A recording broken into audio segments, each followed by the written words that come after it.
their better judgment. Now, this is what is meant by above reason in the work. If you listen to the ground rules of your will to receive, your body, basically, it will say, what are you doing this for? This doesn't make any sense. You're just screwing everything up here for me. This is always the argument. And a person will always see and hear everything around them working against it. But this is in order for us to be able to, he says, accept the work coercively. He means do not listen to what the will to receive says, but understand that this doubt that comes before us from the will to receive actually enables us to make this choice by free will. I'm not being controlled either by my lower nature, nor is the upper force saying, I'm going to make this easy for you and just pull you like this and you're going to feel wonderful in a payment. No. Now you're in a place where free will really exists. You are neither controlled by your lower nature nor by the Creator.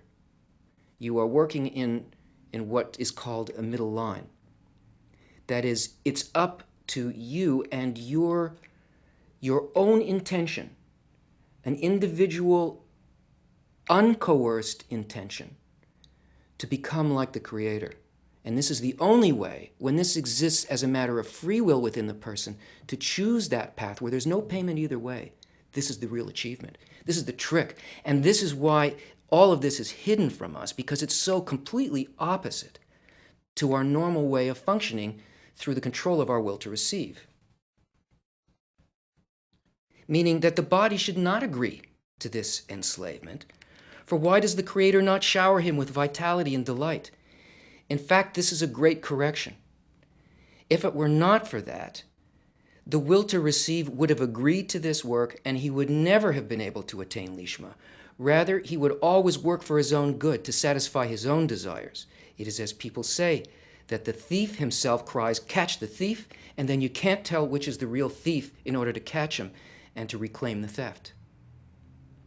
If things function the way that they do here, and we receive some kind of an egoistic fulfillment from this work, we would become slaves. This is where the real enslavement would occur. We would become machines, and we'd never be able to go beyond that to reach any point of freedom whatsoever. But when the thief, meaning the will to receive, does not find the work of accepting the burden of the kingdom of heaven tasteful, because the body accustoms itself to work against its own desire, it can begin to work with the single purpose of bringing contentment to the Maker. To work against our nature, it means to get a sensation of what is required for us on our next level.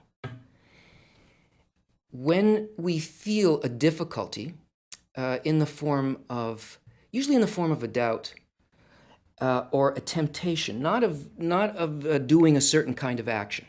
Kabbalists don't deal with the physical level of actions, but when the temptation is to believe that my life would be better if I simply pursued this for myself, that I see the people around me successful who pursue this. When the doubt comes to say it should be this other way, working against nature means not to use that level of reason.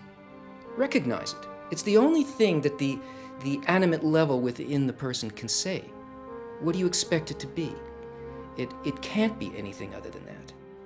The speaking level, the higher level, the one that a person is attempting to give birth to from this point in the heart that you felt at the beginning of this path, that is like a spiritual embryo, now is going to become a person.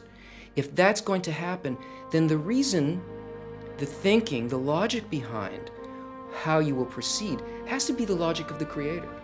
It's an opposite logic. So we can immediately sense what the next thing is that has to occur for us by the doubt that comes up. It's like a radar system that immediately shows us precisely the thing that has to be worked on.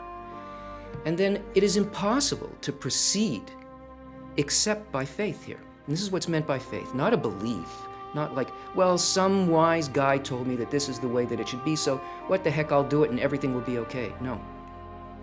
It must be that the desire to feel the upper mind means that I will not allow myself to be guided by my desire to receive for myself, either spiritually or corporally.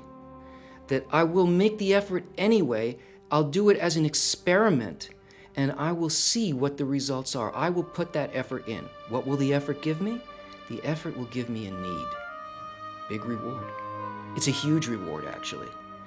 The need will be a need specifically for what it is that I couldn't achieve. It will raise the person above the doubt.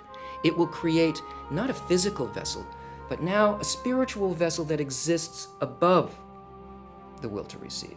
A second nature begins to be built there. That is, desires not for this physical level, which are already perfected, done. We don't have to deal with that. Creator did that. But here we begin to build and grow a man, a spiritual creature that is made up of a desire, because that's what the creature is. It's just a desire, but it's a specific desire only for the Creator's mind towards everything else, towards what now begins to be below the person. These are real sensations. This is something that a person actually feels, an attainment, an enlightenment, a spiritual ascent in which reality appears very differently to that person. One's intention should be only for the Lord, as it says, "Then thou shalt delight thyself in the Lord." Thus, when first he served the Lord, he did not sense any pleasure in the work, and rather it was done by coercion. But now that he's accustomed himself to the work in order to bestow, he merits delighting in the Lord. The work itself renders one with pleasure and vitality, and this is considered that the pleasure is aimed at the Creator. Join us again.